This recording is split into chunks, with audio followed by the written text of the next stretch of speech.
আসসালামু আলাইকুম। আমাদের স্বাধীনতার সংগ্রামের প্রেক্ষাপটে সবচেয়ে বিতর্কিত অধ্যায় হচ্ছে বাংলাদেশের স্বাধীনতার প্রকৃত ঘোষক কে। প্রতি বছর ২৬শে মার্চ আসলে এই ব্যাপারটা নিয়ে আমরা আসলে ২ দলে বিভক্ত হয়ে যাই। আপনি যদি একান্ত আওয়ামী লীগপন্থী সাপোর্টার হয়ে থাকেন, তাহলে আপনার কাছে মনে হবে বাংলাদেশের স্বাধীনতার প্রকৃত ঘোষক হচ্ছে বঙ্গবন্ধু শেখ মুজিবুর রহমান। ঠিক আপনি যদি একান্ত বিএনপিপন্থী সাপোর্টার হয়ে থাকেন, তাহলে মনে হবে বাংলাদেশের স্বাধীনতার প্রকৃত ঘোষক হচ্ছে শহীদ প্রেসিডেন্ট জিয়াউর রহমান। তো এই ব্যাপারটা নিয়ে জানতে হলে আমাদের জানতে হবে একটু আমাদের পিছনের ইতিহাসগুলো। দেখেন, ১৯৪৭ সালে যখন দেশ ভাগ হয় তখনই প্রথম বাঙালিরা বুঝতে পেরেছিল যে পাকিস্তানের সাথে আসলে থাকতে গেলে আমরা কখনোই আমাদের হচ্ছে ন্যায্য অধিকারগুলো পাবো না। তো তার জন্য আসলে কিন্তু ১৯৪৭ সালের পর থেকে ১৯৫২ সাল, ১৯৬৬ সাল, ৬৯ সাল, ৭০ এর নির্বাচন প্রতিটা পদে, পদে যেয়ে বাঙালি বুঝতে পেরেছিল যে আমাদের একটা নতুন একটা স্বাধীন রাষ্ট্র গঠন করা দরকার। এই স্বাধীন রাষ্ট্র গঠন করার জন্য যদি বাংলাদেশের স্বাধীন রাষ্ট্রের একটা যদি আপনি একটা সিনেমা চিন্তা করেন, তাহলে এটার কিন্তু একক কোনো ডিরেক্টর ছিল না। এটা ডিরেক্টর কিন্তু বিভিন্ন সময় বিভিন্ন জন ছিল।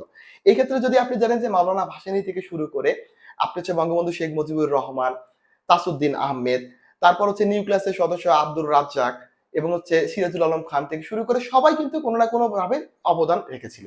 এখন দেখেন ১৯৭১ সালের প্রেক্ষাপটটা শুরু হলো কি ৭০ এর যখন জাতীয় নির্বাচনে যখন আওয়ামী লীগ একক সংখ্যাগরিষ্ঠতা লাভ করার পরেও পাকিস্তানি বাহিনী কিন্তু আসলে বাঙালিদের ক্ষমতা তারা তুলে দিতে চাচ্ছিল না।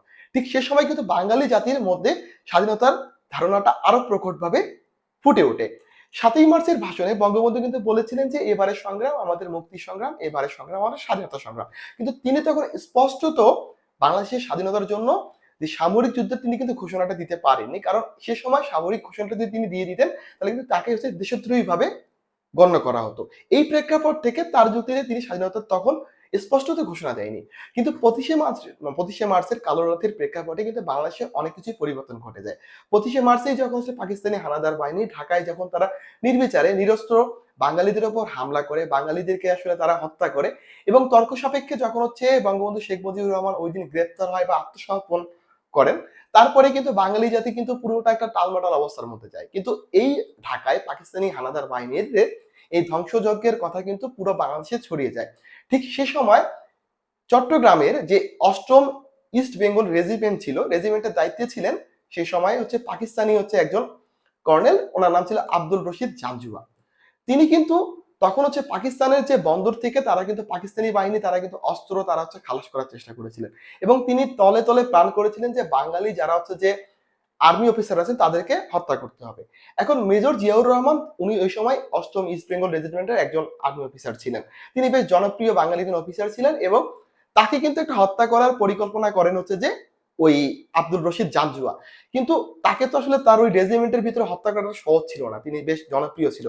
তিনি একটা তখন প্ল্যান করেন জাঞ্জুয়া যে তিনি তখন হচ্ছে জিয়াউর রহমানকে বলেন যেহেতু একটা চট্টগ্রাম বন্দরে একটা পরিস্থিতি একটা ঘোলাটে পরিস্থিতি হয়েছে তুমি এটা নিয়ন্ত্রণ করতে যাও। তিনি ওই সময় একজন পাকিস্তানি আর্মি অফিসার বা নৌবাহিনীর অফিসারের সাথে আসলে মেজর জিয়াকে তিনি আসলে সে জায়গায় পাঠানোর চেষ্টা করেন। মেজর জিয়া যখন আসলে রাস্তা দিয়ে যাচ্ছিলেন, ঠিক সে সময় কিন্তু চিটাগাঙ্গের মানুষরা বিভিন্ন জায়গায় তারা কিন্তু ব্যারাক বসিয়ে, তারা কিন্তু ব্যারিকেড বসিয়ে তারা বিদ্রোহ করার চেষ্টা করেছিলেন যে, যাতে পাকিস্তানি বাহিনী তারা আসলে এইরকম আক্রমণটা করতে না পারে চিটাগাঙ্গের দিকে। ঠিক এরকম একটা ব্যারিকেডের মধ্যে যখন হচ্ছে মেজর জিয়া আটকায় যান, তার গাড়ি যখন ওখানে থেমে যায়, তখন হচ্ছে বাঙালি মেজর খালেকুজ্জামান তিনি আসলে মেজর জিয়াকে যে আসলে প্রকৃত ঘটনাটাকে জানান যে পাকিস্তানি বাহিনীরা তারা কিন্তু অলরেডি হচ্ছে বাঙালি আর্মি অফিসারদেরকে খুন করছেন এবং তারা কিন্তু মেজর জিয়াকে তারা একটা পরিকল্পনা করছেন। তাই তাকে আসলে তার রেজিমেন্ট থেকে দূরে পাঠানো হচ্ছে। তখন কিন্তু চৌখুশ মেজর জিয়া বুঝতে পারেন যে আসলে পাকিস্তানিদের প্ল্যানটা কি। তখন তিনি কিন্তু ওখানে বসে চিন্তা করেন যে উই রিভোল্ট।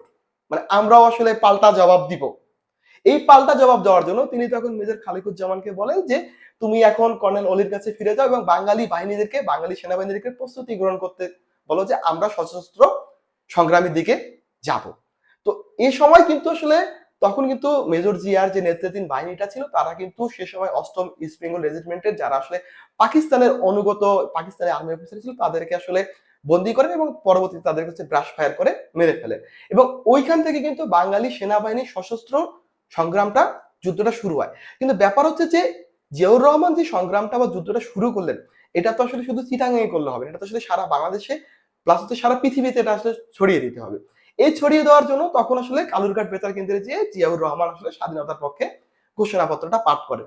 এখন উনি কিন্তু আসলে ঘোষণাপত্রটা একবার পাঠ করেনি। ঘোষণাপত্র কিন্তু ২ বার পাঠ করা হয়েছিল। মেজর জিয়া ১ম স্বাধীনতার যুদ্ধের আসলে ঘোষণাপত্রটা তিনি নিজেকে লিডার ঘোষণা করে তিনি আসলে এটা আসলে প্রকাশ করেন বেলতা কেন্দ্রে যেয়ে। কিন্তু পরবর্তীতে ওই ঘোষণাপত্রটা পাঠ করার পরে ঠিক ওইখানে যারা আওয়ামী লীগের যারা হচ্ছে রাজনৈতিক ব্যক্তিত্ব ছিল এবং সেনাবাহিনীর মধ্যে অনেকেও তখন মেজর জিয়াকে বলেন যে, "দেখেন যে আপনি যে ঘোষণাপত্রটা পাঠ করেছেন, এটা কিন্তু মানে আপনার পরিচিতিটা আমাদের কাছে খুব ভালো হলো। এটা কিন্তু বিশ্ব মিডিয়ার কাছে বা পুরো বাঙালি জাতির কাছে কিন্তু মেজর জিয়ার পরিচিতিটা তখন অত বেশি ছিল না। তাই এইটা যদি আসলে বঙ্গবন্ধুর পক্ষ থেকে ঘোষণা করা হয়, তাহলে কিন্তু এটা ইন্টারন্যাশনাল মিডিয়া থেকে শুরু করে বাঙালিদের মাঝখানে একটা ভালো সাড়া ফেলবে।" তখন কিন্তু মানে মেজর জিয়া তিনি ২য় বার হচ্ছে যে একটা ঘোষণাপত্র পাঠ করেন এবং তিনি ওখানে বলেন যে আসলে তিনি স্বাধীনতা ঘোষণা করছেন on behalf of our great leader Bangabandhu Sheikh Mujibur Rahman. তো ব্যাপারটা আসলে স্বাধীনতার ঘোষণাপত্র যদি বলেন যে আসলে পাঠ করার ব্যাপারটা কিন্তু আসলে জিয়াউর রহমানই করেছিলেন। কিন্তু স্বাধীনতা তো আসলে কোনো আসলে একক একটা জিনিস না। এটা আসলে একটা লম্বা একটা সময়। ধরেন আজকে যে আমি আপনাদের সাথে ভিডিও বার্তায় কথা বলছি, এই কথাটা কিন্তু আমিই বলছি। এখন যদি আমার হয়ে কেউ স্ক্রিপ্ট লিখে দেয়, তাহলে কথাটা কিন্তু তার। তো ব্যাপারটা আসলে স্বাধীনতা যদি আপনি চিন্তা করেন একটা সিনেমা হয়ে থাকে। এই সিনেমার কিন্তু আসলে ডিরেক্টর ছিল অনেক। এই ডিরেক্টরের মধ্যে এই সিনেমার একটা পার্ট ছিল যে স্বাধীনতার ঘোষণাপত্র ঘোষণা করা এবং এই ঘোষণাপত্রটা কিন্তু আসলে মেজর জিয়া দিয়েছিলেন। এবং উনি কিন্তু এটা বঙ্গবন্ধুর পক্ষ থেকেই দিয়েছিলেন। তো বাংলাদেশের স্বাধীনতা সংগ্রামের প্রেক্ষাপটে চিন্তা করলে আপনি বঙ্গবন্ধু শেখ মুজিবুর রহমান থেকে শুরু করে ওইদিকে আপনি হোসেন শহীদ সোহরাওয়ার্দী তাদের আগের প্রেক্ষাপটে কিন্তু অনেক মানুষের গুরুত্বপূর্ণ অবদান আছে। কিন্তু এই অহেতুক আসলে স্বাধীনতার ঘোষণাপত্র নিয়ে প্রতি বছর স্বাধীনতার ঘোষক কে, এ কে, ও কে এই যে বিতর্ক এটা আসলে অবসান হওয়া উচিত। বাংলাদেশের স্বাধীনতার প্রেক্ষাপটে বঙ্গবন্ধু শেখ মুজিবুর রহমান, শহীদ প্রেসিডেন্ট মেজর জিয়াউর রহমান তাদের ২ জনের অবদান হচ্ছে অনস্বীকার্য। আমরা আসলে সবাইকে সম্মান করব এবং সবার ব্যাপারেই সঠিক তথ্যটা জানার চেষ্টা করব। ধন্যবাদ সবাইকে আমার কথাগুলো শোনার জন্য। আমার কথা যদি সহমত হয়ে থাকেন বা আমার তথ্য যদি আপনাদের সঠিক মনে হয় তবে জানাবেন এবং আমি কোথাও ভুল করেছি সেটাও আপনারা ধরিয়ে দেওয়ার চেষ্টা করবেন। ধন্যবাদ সবাইকে। আসসালামু আলাইকুম।